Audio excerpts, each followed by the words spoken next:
Hello! For today's video, I'm going to show you how to check Instagram last seen feature. So what is the last seen feature? The last seen feature shows you when someone was last active on Instagram. Now, Instagram has never had something like this.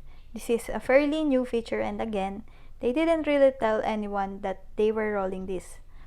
It just happened. Most people don't know that it even exists. But you can disable this feature if you'd like to.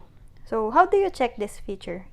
So you go to your messages, because this is where to show. So go to messages, then not everyone has the last seen feature enabled. Most of the people disabled it, but you can see right here it says active now, seen last week, active now, active for 54 minutes ago.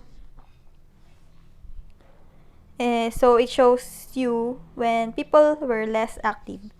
And if they are online right now, I don't have my feature enabled, but you can disable it if you would like to.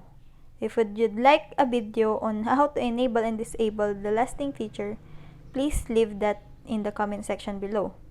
I hope this video helped you guys. If it did, please like and subscribe.